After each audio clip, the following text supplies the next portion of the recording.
예루살렘 성전에 모여있는 사람들이 하나님께 예배하고 하나님의 이름을 부르는 사람들이었지만 예수님에 대해서는 관심이 없었어요. 그리스도에 대해서는 전혀 관심이 없었습니다. 그래서 예수님을 오히려 거절을 하죠. 그래서 예수님께서 성전에서 나오신 다음에 하나님 나라가 임하는 그날에 저 예루살렘 성전은 반드시 무너진다 라고 말씀을 하십니다. 제자들이 언제 그런 일이 일어납니까? 만약 그 일이 일어날 때는 어떤 징조가 있겠습니까? 라고 질문을 합니다. 예수님께서 세상 나라에 전쟁과 환난이 일어나고 천재지변이 일어나는 것을 보면 예루살렘 성전이 무너질 때가 다가온다라는 것을 미리 알아라 라고 이렇게 말씀을 하십니다. 하나님이 없는 세상이 무너지는 것을 보면서 그리스도가 없는 성전도 저렇게 무너지겠구나 라고 이렇게 깨달으라는 말씀이죠. 근데 이때 거짓 선지자들과 거짓 그리스도들은 이렇게 이야기를 합니다. 예루살렘은 하나님의 이름으로 세워진 성전이니까 하나님께서 지켜주실 것이다. 예루살렘에는 평화가 있다. 이렇게 말을 할 거라는 거죠. 거짓말이에요. 속인다는 거죠. 노아의 때처럼 눈으로 징조를 보고 귀로 경고를 들어도 사람들은 먹고 마시고 시집가고 장가가는 자기의 일에 빠져서 하나님 나라가 이제 다가오고 있다라는 것을 중요하게 생각하지 않는다는 거예요. 예수님께서 하나님 나라가 예루살렘에 임할 때에 어떤 일이 벌어질지 비유로 이야기를 해주시는데요. 그 비유가 혼인집의 열처녀 이야기, 그리고 종에게 달란트를 맡기는 이야기, 양과 염소를 나누는 이야기입니다. 지난 시간에는 열처녀 이야기를 나누었습니다.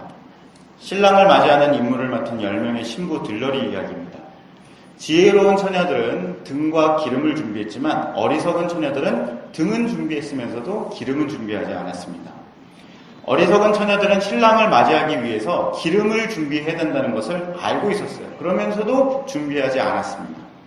준비할 수 있는 충분한 시간이 있었는데도 다른 사람들과 함께 졸고 있었어요.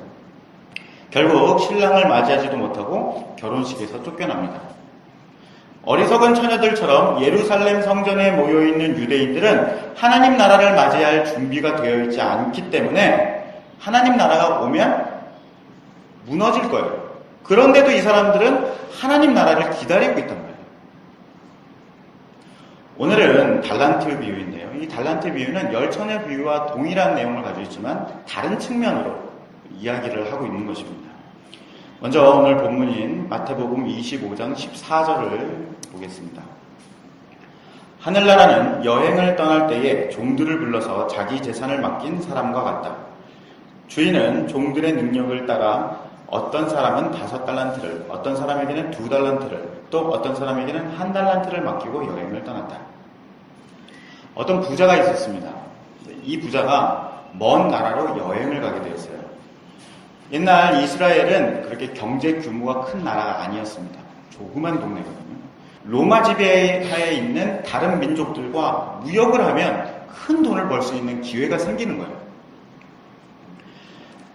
옛날에는 교통수단이 그렇게 발달되어 있지 않으니까 타국으로 나가면 기본적으로 1, 2년, 3년, 5년 이렇게 걸린단 말입니다. 이런 일이 예사였습니다. 그래서 이 주인이 타국으로 떠나가기 전에 종들을 부릅니다. 그리고 지금 이미 하고 있는 그런 사업들을 종들에게 맡깁니다.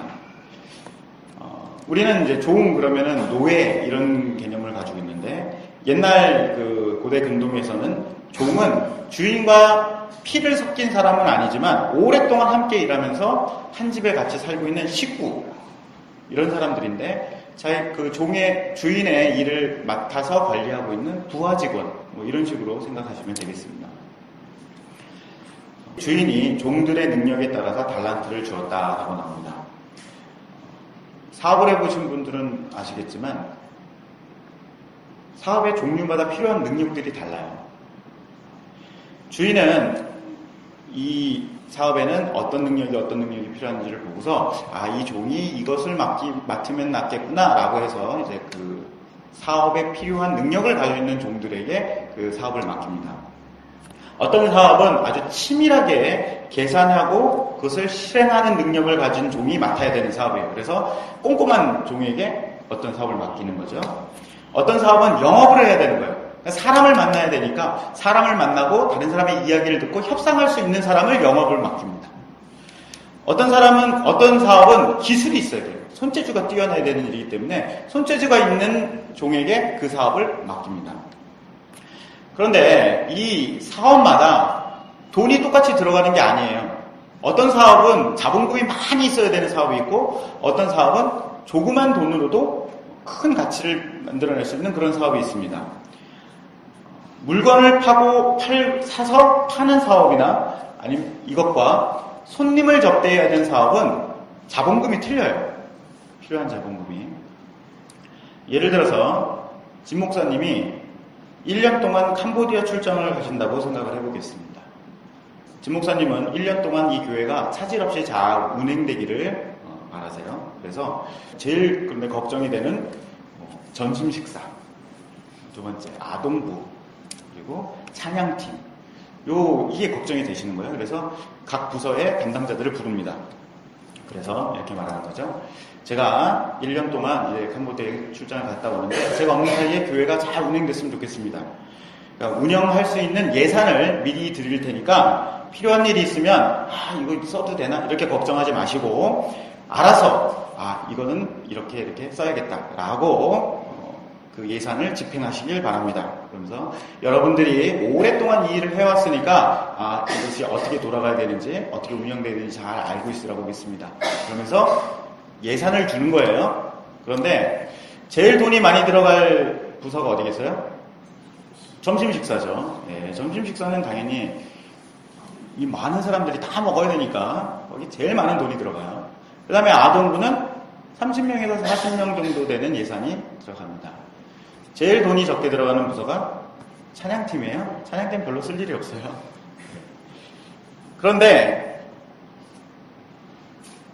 이게 돈이 점심 식사에 제일 많이 들어가니까 교회에서 하는 일 중에 제일 중요한 일은 밥 먹는 일이다 라고 말할 수 있습니까?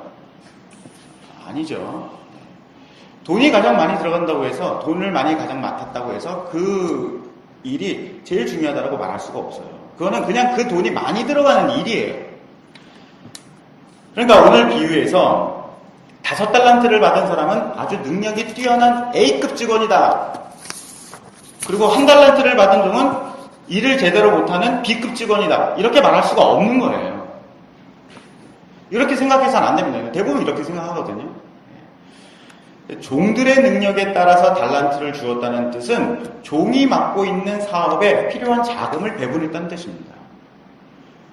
그러니까 5, 2, 1 이것은 이게 더 크고 낮고 더 잘하고 못하고 이런 문제가 아니라 다양한 차원에서 다양한 것을 그에 맞게 주었다라고 이해를 해야 되는 것입니다. 당시 일용직 노동자의 하루 품값을 1데나리온이라고 합니다. 근데 1달란트는 6,000데나리온이에요. 그러니까 6,000일을 일을 해야지 모을 수 있는 돈이 1달란트입니다. 이것이 6,000일 하면 약 16년 정도 됩니다. 그러니까 일용직 노동자가 한 푼도 쓰지 않고 16년 동안 꼬박꼬박 다 모으면 1달란트 정도 되는 거예요. 현재 한국 돈으로 환산을 하면 5억 정도 됩니다. 5억. 약 10년 전에 저희 아버지가 분당에서 작은 동네 슈퍼를 하셨어요.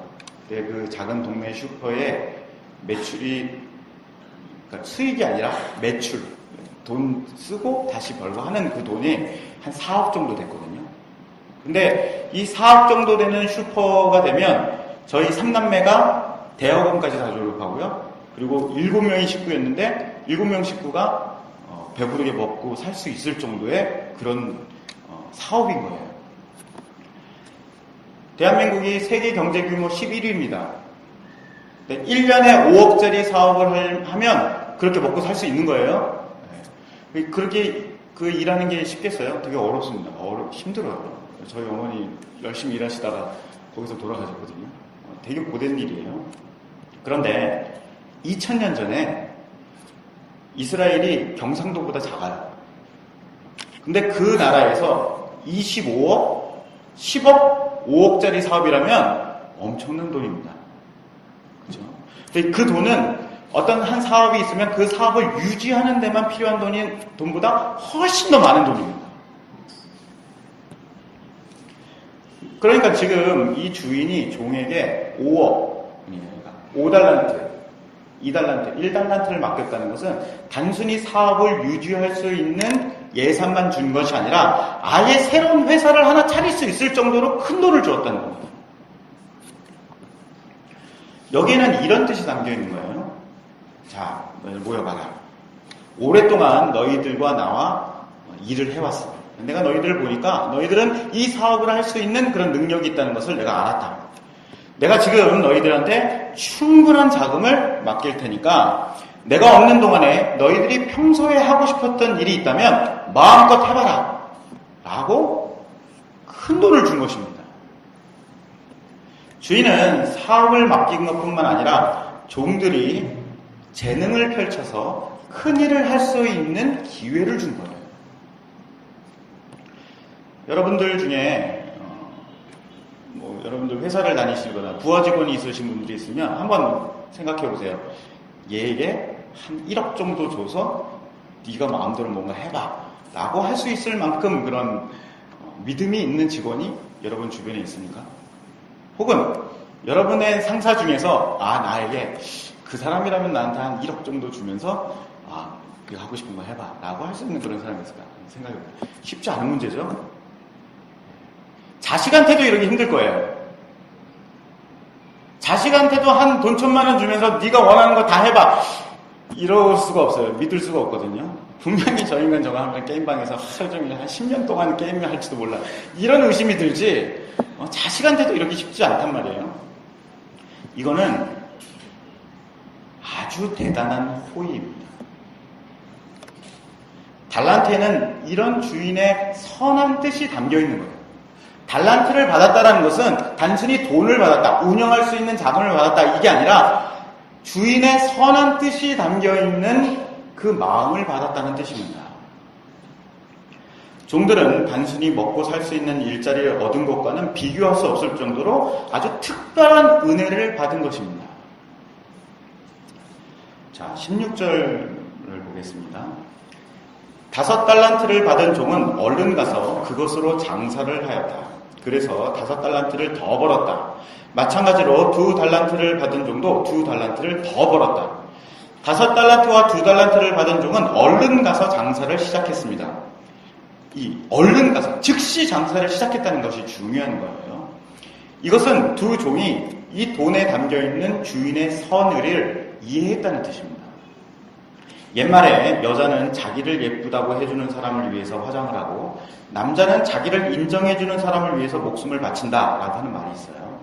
종들은 돈을 벌겠다는 욕망 때문이 아니라 자기를 믿어주고 자기에게 기회를 주는 주인을 실망시키지 않겠다는 마음으로 최선을 다한 것입니다. 달란트를 맡긴 주인의 선한 뜻을 이해했기 때문에 한시도 게으름을 피우지 않고 바로 즉시 나가서 사업을 시작한 것입니다. 자, 19절을 보겠습니다. 세월이 오래 지난 뒤에 종들이 주인이 집에 돌아와서 종들과 셈을 하였다. 5달란트를 받았던 종이 5달란트를 더 가지고 와서 말했다. 주인님, 제게 5달란트를 맡기셨는데 보십시오. 5달란트를 더 벌었습니다. 주인이 대답했다. 참 잘했구나. 너는 착하고 신실한 종이다. 내게 적은 것에 최선을 다했으니 내가 훨씬 더 많은 것을 너에게 맡기겠다. 주인과 함께 기쁨을 누려라. 2달란트를 받았던 종도 와서 말했다. 주인님, 제게 2달란트를 맡겨주셨는데 보십시오. 2달란트를 더 벌었습니다. 주인이 그에게 대답했다. 참 잘했구나. 나는 착하고 신실한 종이다. 내게 적은 것에 최선을 다했으니 내가 훨씬 더 많은 것을 너에게 맡기겠다. 주인과 함께 기쁨을 누려라. 몇 년이 지난 다음에 주인이 돌아왔습니다. 그래서 종들과 결산을 합니다. 5달란트를 맡은 종은 5달란트를 더 벌었고 2달란트를 맡은 종은 2달란트를 남겼습니다. 우리는 흔히 이 5달란트를 받은 종이 더 많이 벌었으니까 5달란트, 2달란트 이게 비교해보면 이 5달란트를 번 종이 더 능력이 많거나 아니면 더 열심히 일한 것이 아니냐 이렇게 생각을 합니다. 그런데 자본이 많이 필요한 사업은 이윤을 더 많이 얻을 수 있는 거예요. 그렇죠? 그러니까 다섯 달란트를 투자해야 되는 사업은 당연히 2달란트를 투자해야 되는 사업보다 더 많이 벌 수 있는 거예요. 그러니까 누가 더 낫다, 누가 더 잘했다 이렇게 말할 수가 없는 겁니다. 이것은 바로 주인의 칭찬에서도 나타나요. 주인은 5달란트를 벌었던 2달란트를 더 남겼던 상관없이 똑같이 칭찬을 합니다. 주인은 5달란트를 이윤을 낸 종과 2달란트의 이윤을 낸 종에게 평가를 합니다. 너는 착하고 신실하다 라고 평가를 합니다. 우리가 쓰고 있는 개역 성경에는 착하고 충성되다 라고 이렇게 나오죠. 자, 착하다는 말은 선하다라는 말입니다. 근데 이 선하다라는 말은 하나님께서 세상을 창조하신 다음에 하나님께서 원하시는 그 뜻과 말씀대로 세상이 만들어지는 것. 그러니까 하나님의 뜻이 딱 그대로 실현된 것을 보고서 하나님께서 그걸 보고 내 마음에 딱 들게 되었네 라고 해서 보시기에 좋았다 라고 말하는 바로 그 말입니다. 그러니까 하나님의 마음에 흡족하면 그것이 선한 거예요. 하나님의 뜻이 완전히 딱 이루어지면 그것이 선한 것입니다. 그러니까 너는 선하다, 너는 착한 종이다 라고 하는 얘기는 주인이 종에게 주었던 선의, 가지고 있었던 선한 그 의도가 종에게 이루어졌기 때문에 만족스럽다는 뜻입니다. 신실하다, 충성되다 이런 말은 주인의 선의가 배신을 당하지 않고 어떤 열매를 맺었다는 얘기예요. 종이 주인의 선한 뜻을 이해하고 받아들였기 때문에 그것이 종에게 이루어진 것이죠. 그러니까 이 주인이 착하고 신실하다라고 평가를 한 것입니다. 그리고 주인은 2가지 상을 내립니다. 첫 번째는 더 많은 것을 맡기겠다라고 하고요. 두 번째는 주인과 함께 기쁨을 누려라 라고 이야기합니다. 이 주인이 해외에서 이제 돌아왔어요.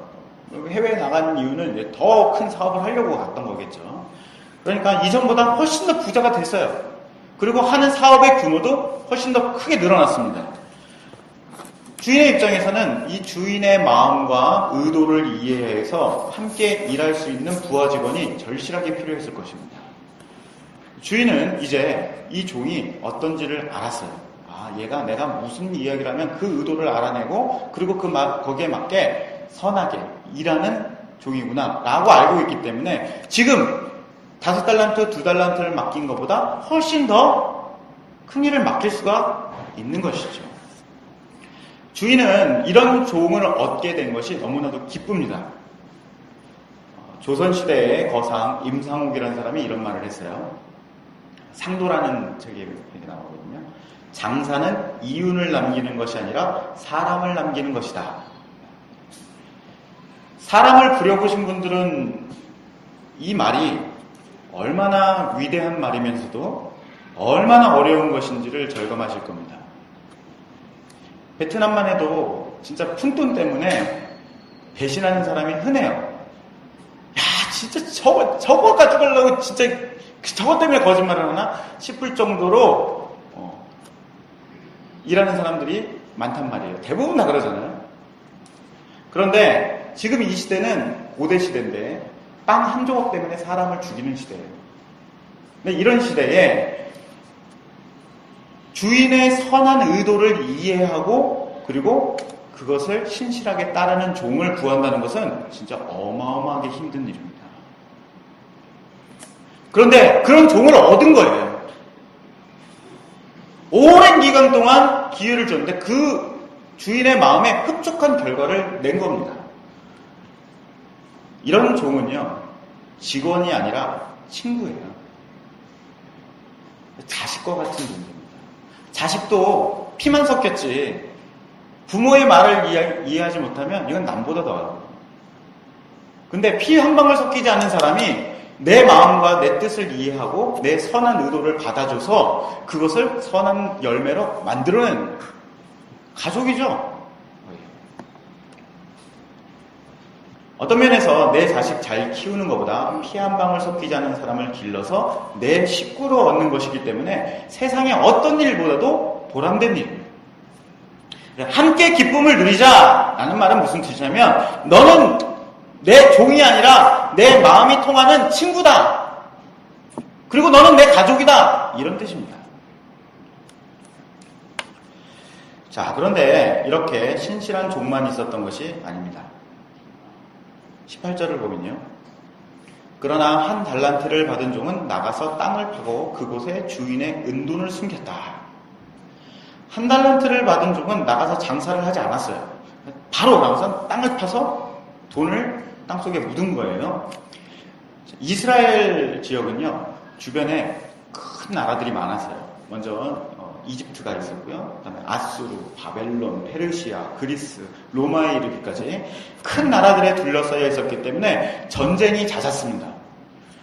당시 이스라엘 사람들은 아무도 모르는 그런 땅에다가 자기의 재산을 묻어놓고 혼자서만 알고 있는 것이 이 전쟁에서부터 자신의 재산을 지킬 수 있는 가장 안전한 방법이다라고 이렇게 생각을 하고 있었어요.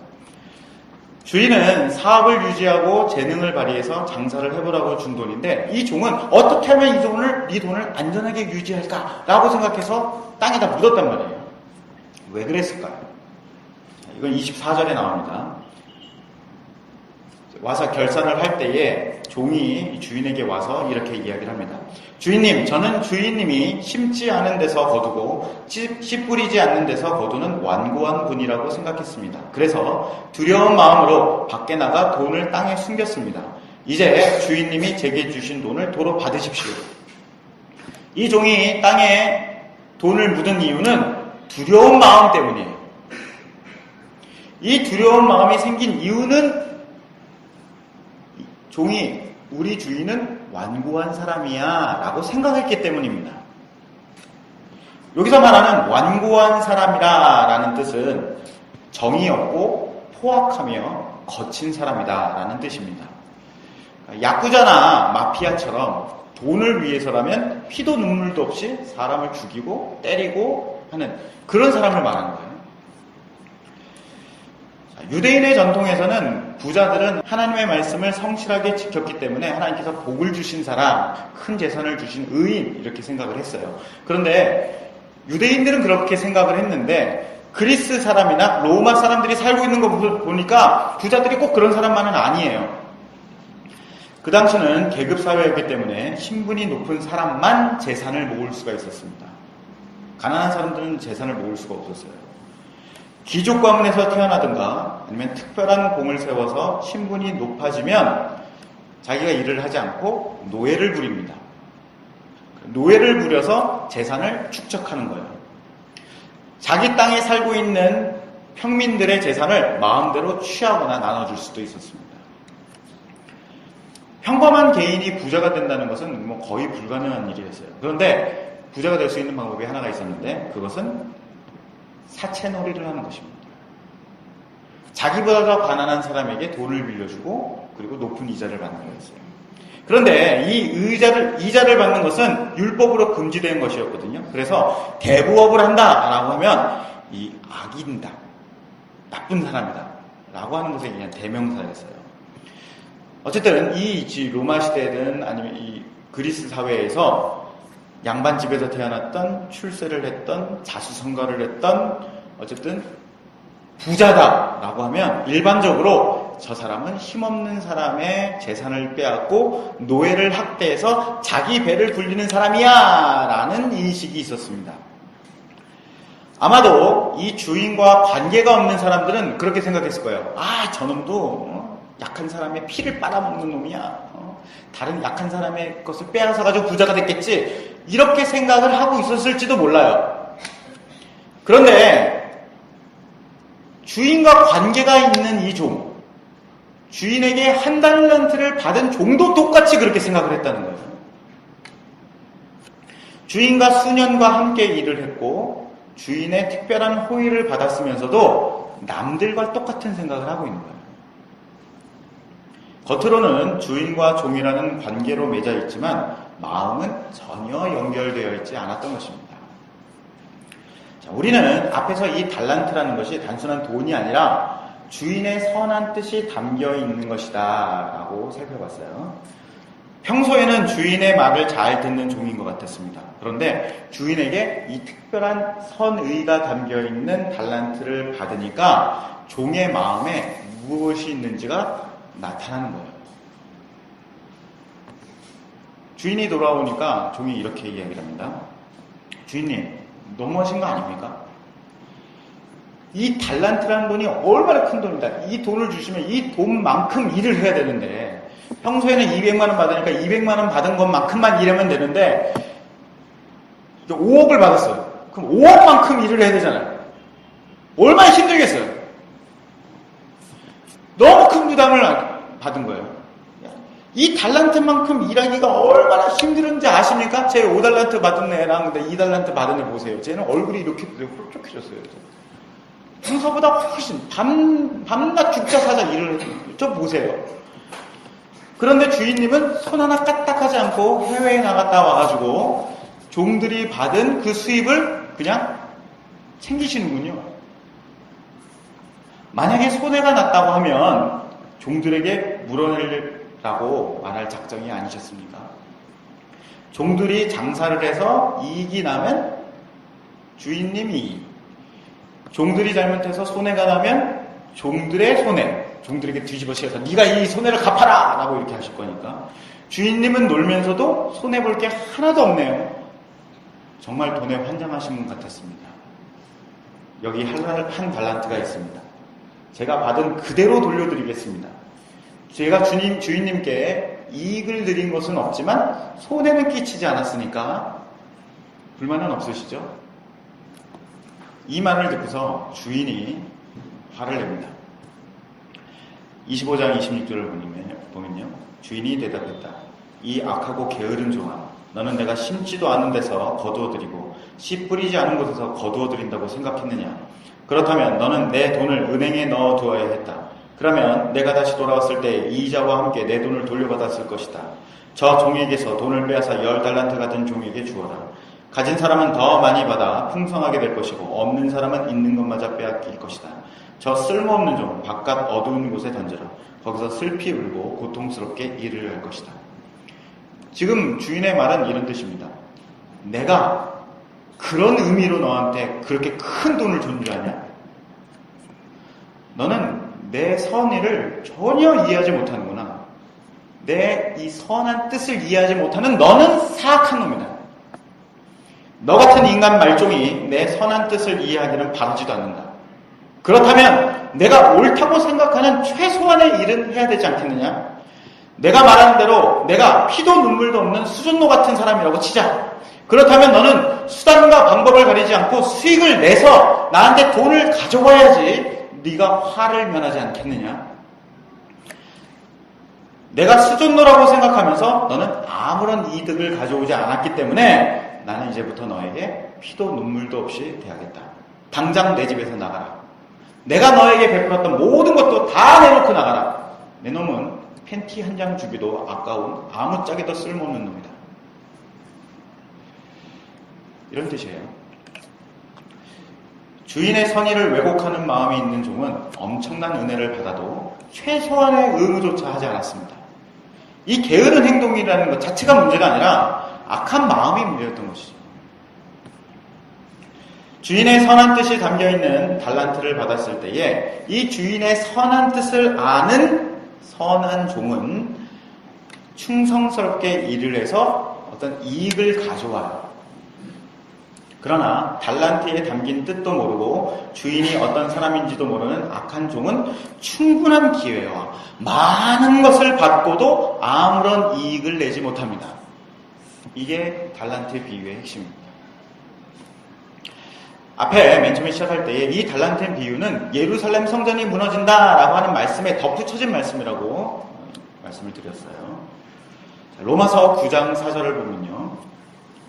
그들은 이스라엘 백성으로서 하나님의 아들이라는 신분을 얻었습니다.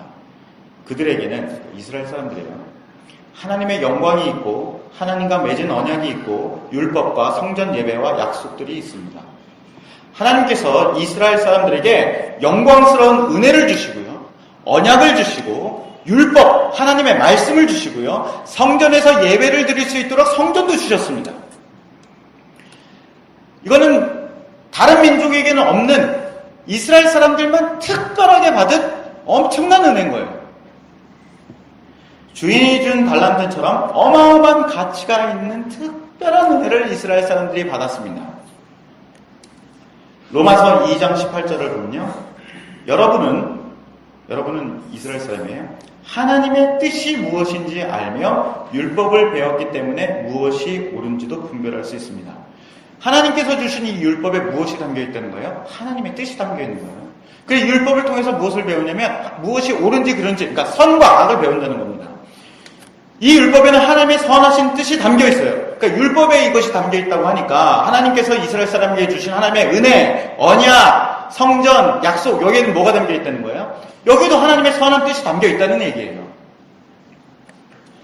로마서 1장 2절을 보면요. 이 복음은 하나님께서 오래전에 예언자들을 통해 성경에 약속하신 그리스도 예수에 관한 소식입니다. 하나님께서 주신 이 율법 안에 하나님의 선하신 뜻이 담겨 있는데 이 선하신 뜻이 무엇을 가르치고 있다는 거예요? 예수 그리스도를 가르치고 있다는 거예요. 하나님의 선하신 뜻이 담겨 있는 성경을 받았어요. 그리고 이것에 있는 하나님의 선한 뜻을 이해했어요. 이해했으면 무엇을 얻게 됩니까? 예수 그리스도를 얻게 된다는 거예요. 주인의 선한 뜻이 담겨있는 달란트를 받았어요. 그것으로 장사를 해요. 그러면 이득이 납니다. 그러면 하나님의 선한 뜻이 담겨있는 언약과 성경과 성전 제사를 받았어요. 그리고 이것에 담겨있는 하나님의 선한 뜻을 이해해요. 그리고 그런 신앙생활을 계속합니다. 그러면 뭐가 남아요? 예수 그리스도가 남아요. 요한복음 1장 12절을 보면 그러나 누구든지 그분을 영접하는 사람들, 그분의 이름을 믿는 사람에게는 하나님의 자녀가 되는 자격을 주셨습니다. 요한복음 15장 15절 보면 이제 내가 너희를 더 이상 종이라 부르지 않겠다. 종은 주인이 하는 일을 알지 못한다. 방금 전에 나는 너희를 친구라고 불렀다. 왜냐하면 내가 아버지께 들은 것을 다 너희에게 알게 하였기 때문이다. 예수 그리스도를 얻습니다. 그러니까 그런 이익을 내요. 그러면 이 사람은 뭐가 됩니까? 하나님의 자녀가 돼요. 두 번째, 하나님의 친구가 되는 거예요. 더 이상 종이 아니에요. 하나님께서 이런 사람을 기뻐하시는 거예요. 그런 사람에게 나와 함께 기쁨을 누리자고요. 그러니까 하나님 나라가 그런 사람들에게 오면 어떻게 됩니까? 하나님 나라가 오는 것이 기쁜 거예요. 기쁜 결과가 나타납니다. 그러나 어떤 이스라엘 사람들은 하나님의 성경과 성전과 약속과 언약을 받고도 하나님의 선한 뜻을 전혀 이루지 못했습니다. 마태복음 22장 29절을 보면요. 예수께서 대답하여 이르시되 너희가 성경도 하나님의 능력도 알지 못하는 고로 오해한다. 그러니까 이스라엘 사람들이 성경을 알았다는 얘기예요? 몰랐다는 거예요. 맨날 성경을 읽고 외우고 달달도 외우고 그것을 하나도 한 토시도 안 남기고 다 지키려고 하는데도 성경을 모른다는 거예요. 그리고 하나님이 어떤 분이신지 잘못 이해한다는 거죠. 창세기 3장 4절을 보면 그러자 뱀이 여자에게 말했습니다. 너희는 죽지 않아. 하나님은 너희가 그 나무 열매를 먹고 너희 눈이 밝아지면 선과 악을 알게 되어 너희가 하나님과 같이 될까봐 그렇게 말씀하신 거야 라고 이야기하죠. 고린도후서 11장 3절을 보면 그러나 하와가 뱀의 간교한 속임수에 넘어가 곁길로 간 것처럼 곁길로 가면 어떻게 되냐면요. 여러분의 마음도 그리스도를 향한 진실하고 순결한 데서 벗어난다는 거예요. 그러니까 그 속임수에 속아서 곁길로 가면은 어디로 가지 못한다는 얘기예요. 그리스도를 향해서 못 간다는 거예요. 이렇게 더럽히지 않을까 염려됩니다. 라고 하죠. 선한 뜻이 담겨있는 달란트를 받고도 주인을 오해해요. 그런 것처럼 하나님의 선한 뜻이 담겨있는 율법, 성경을 받아요. 그런데 하나님은 그래서 그런 거야. 무정한 분이야. 우리가 잘 될까봐 그렇게 하시는 거야. 우리를 괴롭히려고 그렇게 하시는 거지. 이기적인 분이야. 우리에게 뭔가를 주고서 너희들 이득을 내놔! 라고 이렇게 말씀하시는 분이야. 라고 이렇게 오해를 한다는 거예요. 하나님과 상관이 없는 세상 사람들은 그렇게 생각을 해요. 신이라는 것은 우리에게 뭔가를 내놔라! 그리고 받으면 거기에 대한 보상을 주는 신이다! 라고 그렇게 생각을 한단 말이에요. 그리고 거짓 선지자, 그러니까 사단, 악마들도 이렇게 얘기를 합니다. 그런데 하나님께 은혜를 받은, 말씀을 받고 은혜를 받은 사람도 이렇게 생각을 한다는 거예요. 똑같이. 그래서 성경을 주신 하나님의 본뜻과는 상관없이 자기 마음대로 그것을 사용합니다. 성경을 자기 안에 묻어버리는 거죠. 요한복음 5장 39절을 보면요. 너희는 성경에서 영생을 얻을 수 있다고 생각하여 성경을 부지런히 연구하고 있는데 바로 그 성경이 나를 증언하는 것이다. 하지만 너희는 영생을 얻기 위해서 나에게 오는 것을 거절하였다. 내가 사람에게서 영광을 받으려는 것이 아니다. 나는 너희가 어떤 사람인지 안다. 너희에게는 하나님을 사랑하는 마음이 없다.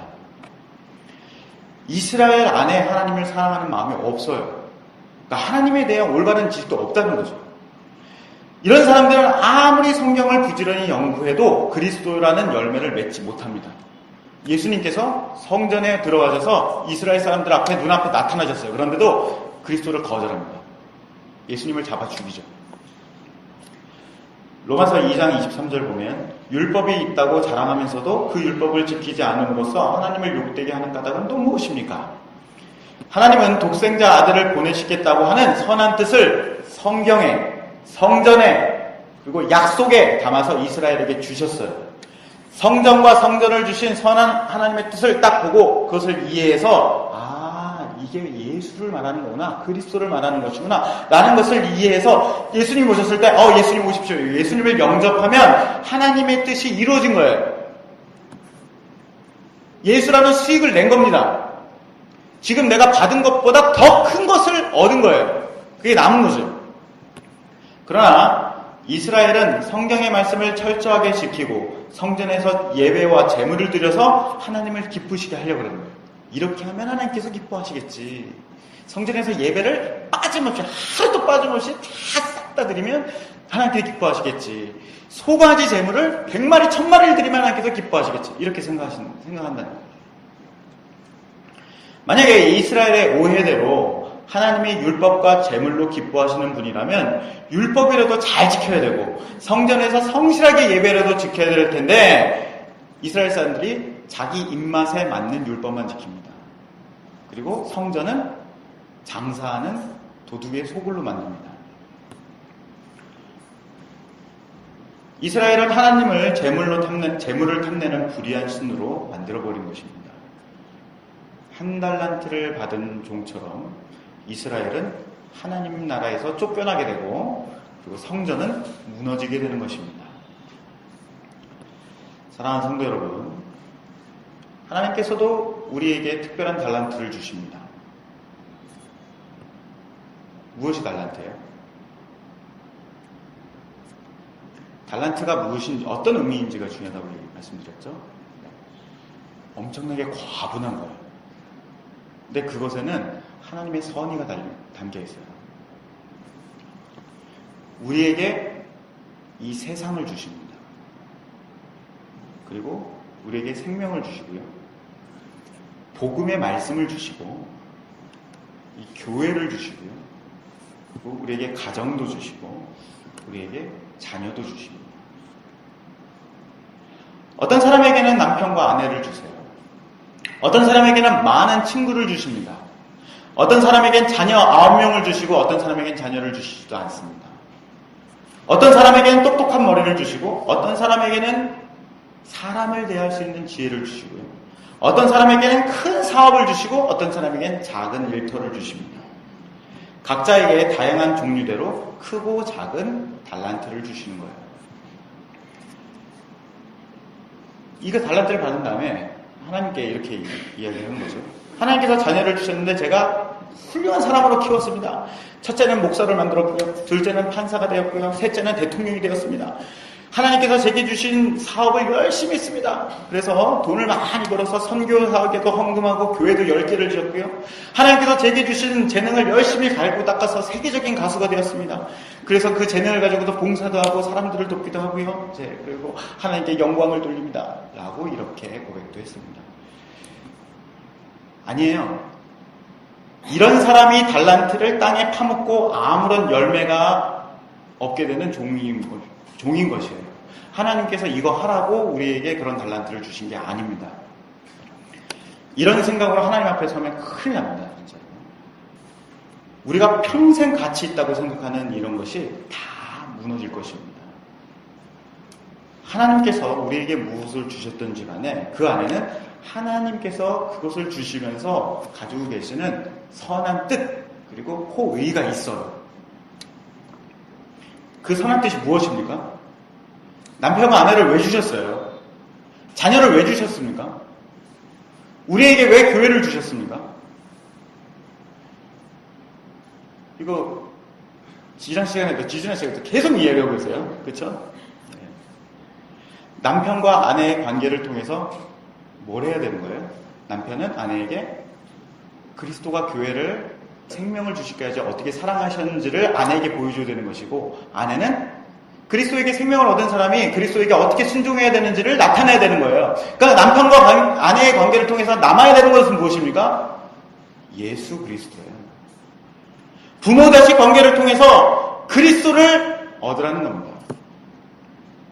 직장을 통해서 그리스도를 섬기듯이 사람을 섬기라는 거예요. 성경 말씀을 통해서 그리스도를 배우라는 겁니다. 교회를 통해서 그리스도의 몸을 나타내야 되는 거예요. 하나님께 드릴 만한 열매는 예수 그리스도 뿐입니다. 하나님께서 우리에게 주신 것이 많아요. 이건 하나님께서 우리에게 주셨어요. 자녀도 주셨고 모두 주셨고 재능도 주셨어요. 그러면 그것을 가지고서 장사를 해가지고 남겨내야 되는 게 무엇이냐면 예수 그리스도가 우리 가운데 남아있어야 되는 거예요. 어떤 일을 해서 남기는 돈이나 아니면 업적이 아니에요. 우리에게 하나님의 선한 뜻이 이루어져서 그리스도라는 열매가 맺혀지면 하나님 나라가 임할 때에 하나님께서 우리에게 너는 선하고 충성된 종이다, 신실한 종이다 라고 이렇게 말씀하실 것입니다. 하나님 나라에서 그리스도와 함께 세상을 다스리는 더 큰 일을 맡게 되고, 그리고 우리는 하나님의 자녀 예수 그리스도의 친구가 되는 것입니다. 이것이 오늘 제가 여러분과 함께 나누고 싶은 달란트 비유의 내용입니다. 그런데 어떤 사람들은 이렇게 하나님 나라 오면은 이래요. 저는 하나님께 드릴 열매가 있습니다. 그러고서 이렇게 뭔가 가져와요. 그런데 하나님께서 너는 내가 그게 원하는 게 아닌데? 라고 말씀하시기도 하고, 어떤 사람은 저는 하나님께 드릴 것이 없습니다. 라고 이야기하는데, 네 안에 있는 그게 내가 원하는 거야. 가져와. 라고 하는 이런 일들이 벌어집니다. 이것이 바로 달란트 비유 다음에 나오는 양과 염소